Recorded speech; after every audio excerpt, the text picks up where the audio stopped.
G'day YouTube, welcome back to the channel. Today we're going to be taking a look at what is probably the coolest set of axles to ever come out for the SCX24, the new MofoRC X15 axle set.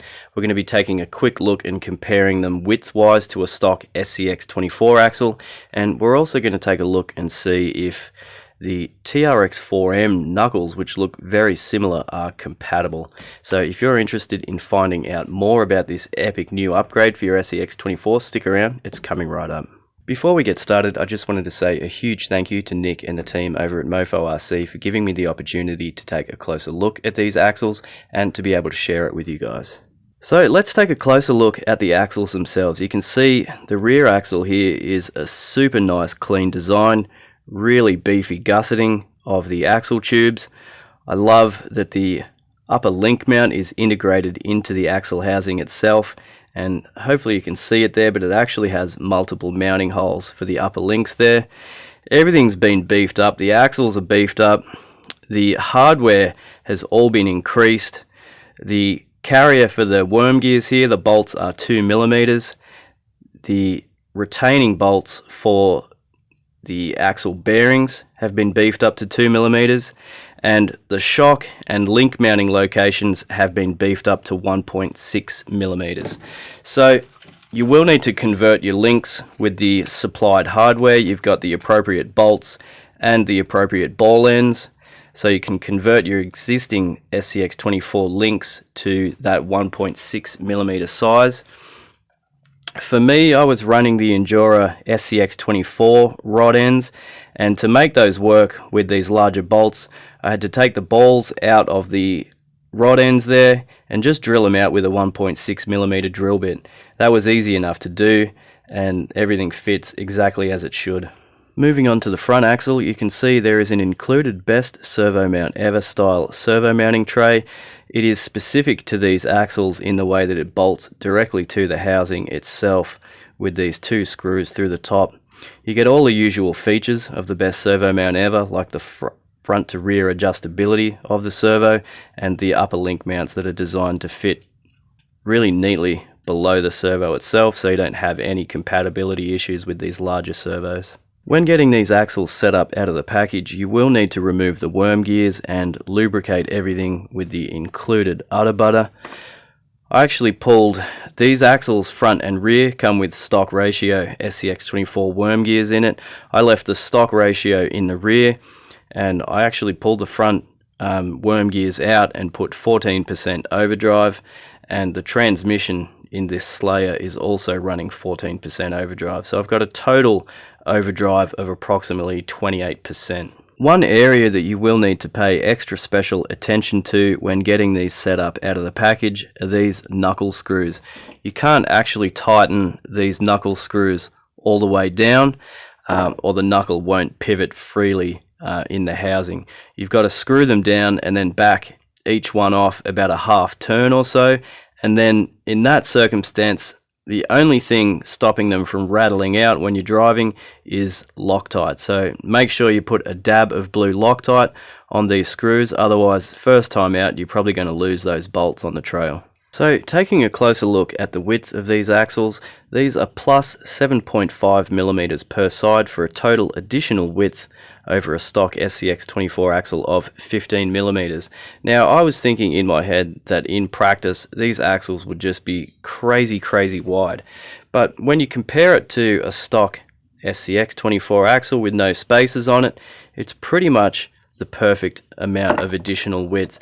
One of the most incredible features of these Mofo X15 axles is the amazing amount of turning angle you get out of them. You can see there the crazy angle that those steering knuckles are turned on, and you can adjust your servo to pretty much run the knuckles lock to lock, and those CVs never bind at all. Even at full lock, when it's completely maxed out, everything runs perfectly smoothly. Now, I don't have a very good way of measuring the exact turning angle that you get out of these axles, but just eyeballing them here on the bench, it's looking like we get at least 45 degrees of turning angle, maybe even a touch more, around the 47 to 48 degree mark. Before we run these things, I want to just do a quick compatibility test between aftermarket TRX4M steering knuckles. These are weighted steering knuckles from CCXRC. I think these are discontinued, but it should still be fairly representative of your typical aftermarket brass knuckles. Nick over at MofoRC does have a full range of brass upgrades for these axles, but you may have some of these lying around, and I want to find out if they are a direct install. As you can see, I was able to get these aftermarket weighted knuckles mounted onto the X15 axles. It was a little bit tight getting the steering link in there, but it does fit. The pivot hardware for the TRX4M is actually different, and you won't be able to use that. It doesn't tighten down correctly. You will need to use the little bushes and bolts that come with the MofoRC X15 axles, but the knuckles do mount on there. They are compatible with those CV axles. The turning angle does not appear to be affected at all. So if you've got some brass TRX4M stuff lying around, it does look like there is going to be some compatibility with these new axles. With the truck all back together, I just wanted to make a really quick note on wheel nuts. In with the X15 axle kit, you'll also get two different styles of wheel nuts. You'll get a conventional nylock nut, like the one I'm using here with these Enduro wheels. You'll also get these machined brass wheel nuts. Now, these don't have a locking mechanism. You will need to use blue Loctite with these, but they are machined to be compatible with a stock 4mm wrench, which is the same size as the SCX24 wheel nuts.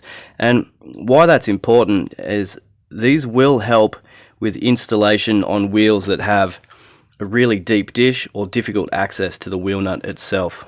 Just to give you guys a good idea of what sort of width we're playing with here, we have a TRX4M with LGRP Cyclone beadlocks on it, and you can see that we're pretty much bang on the same width there. Taking a look at the new FMS FCX18 on the portal axles, it's got the stock wheels. If we line that up on that side, you can see that the FCX18 is just a hair wider. So a significant boost in width over a stock SCX24. I just want to show you guys on the bench here the absolutely insane turning radius that you get with these axles. The workbench measures exactly 23 inches across, and the truck is lined up right on the edge of the bench. It's actually hanging about half a tread width off the bench.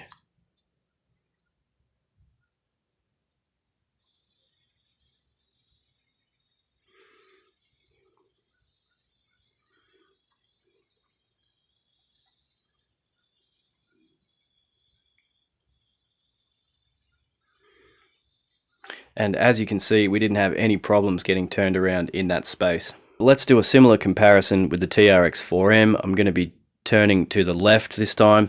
This truck turns a little bit tighter to the left because of the lack of adjustability on the stock radio there. But let's take a look and see what happens.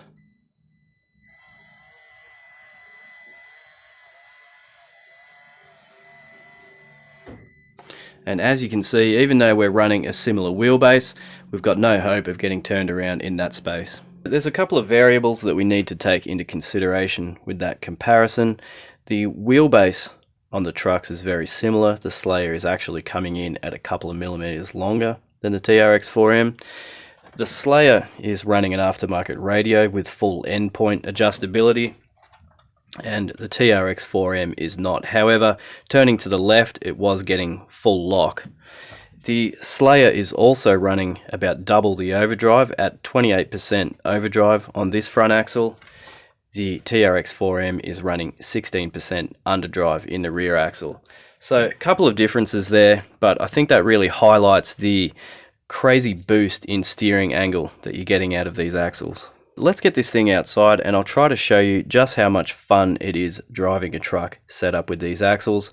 The way that they turn, it really opens up new lines. It lets you attack familiar lines in a completely different way.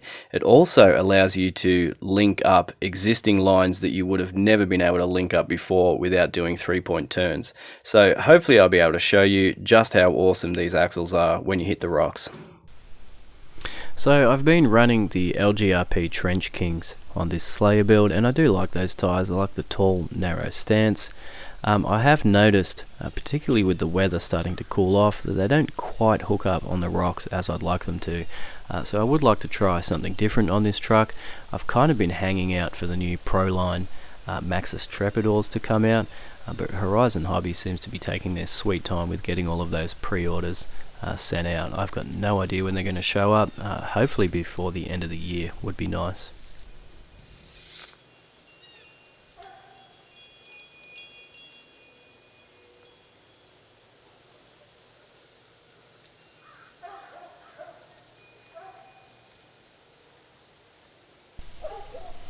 So with this running footage, I've tried to link together a few lines that I wouldn't normally be able to achieve in an attempt to highlight just how maneuverable the truck is with these MofoRC X15 axles. The turning radius on them is really impressive, and it really helps when climbing. It's almost as if the truck's able to sort of reach out and grab onto edges and ledges that it wouldn't normally be able to reach. So I'm just snaking my way through the course, trying to fit in as many lines and as many obstacles as I can without having to stop and back up the truck and do a 3-point turn. As you can see, the turning radius on these things is crazy tight, and it just adds a whole new dimension to driving the vehicle. It just opens up a whole new world of opportunities and really changes the way you think about positioning the truck.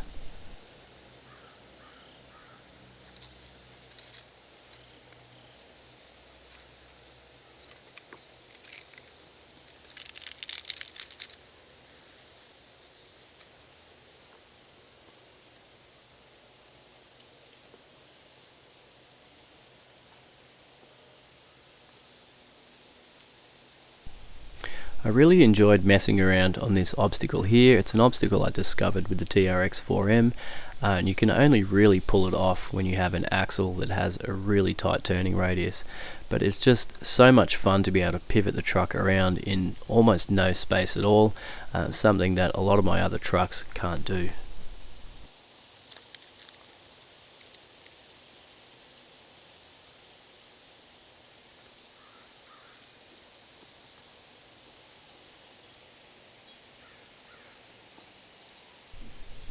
I'd really like to see these axles become available separately, so you could buy either a rear axle or a front axle separately. I think that would be a really good option, and it would be nice to purchase additional front axles for different builds rather than having to purchase a full set every time. So I'm not sure if that's a viable option, but it's something that I think a lot of people would be interested in. So watching the Slayer in action here, I actually just replaced the rubber bands on the suspension, and they're a little bit tight, so it's struggling with dropout.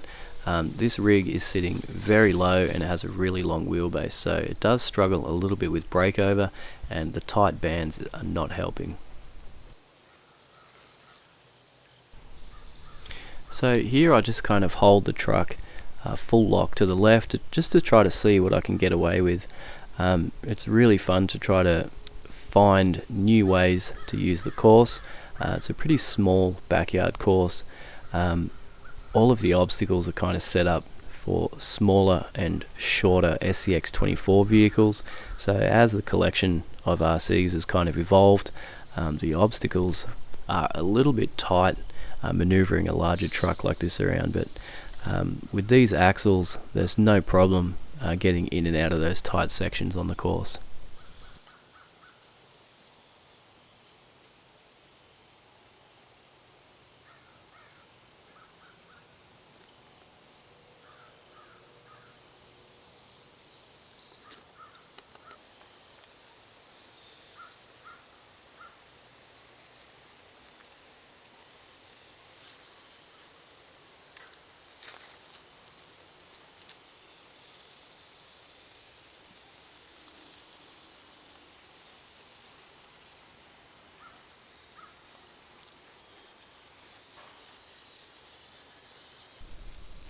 I'm really liking how I've got these axles set up in terms of the overdrive, with 14% in the front axle and another 14% in the Power Hobby overdrive transmission.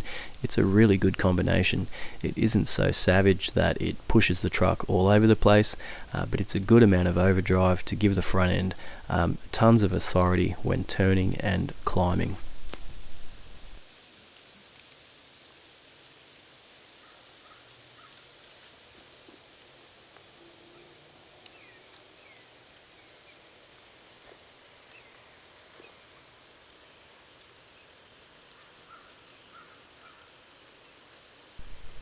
I've always been a huge fan of the SCX24 axles. I think they're a really clever design.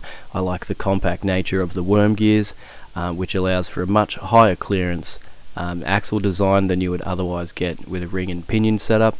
And these MofoRC X15 axles kind of just take all of the best attributes from existing axles that are out on the market and packages it all together in one really impressive, really innovative and really high performance axle design.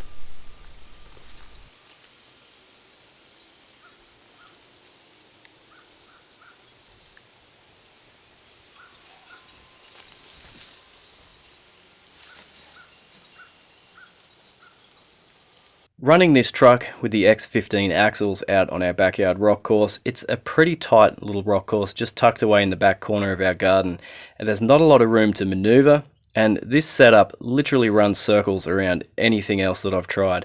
This will be the third set of axles that I've had on this truck. When I first built it, it had the SCX24 portals, which I really enjoyed, but I wanted more gear reduction. So I ended up swapping over to the Endura Plus 4 axles. Again, really enjoy those axles. They have a decent turning radius themselves, but installing the MofoRC X15 axles, the truck is like a completely new truck. The maneuverability is absolutely insane. It allows you to hit lines and make new lines and maneuver the truck in a way that I was never able to before, and it just makes it so much fun to drive.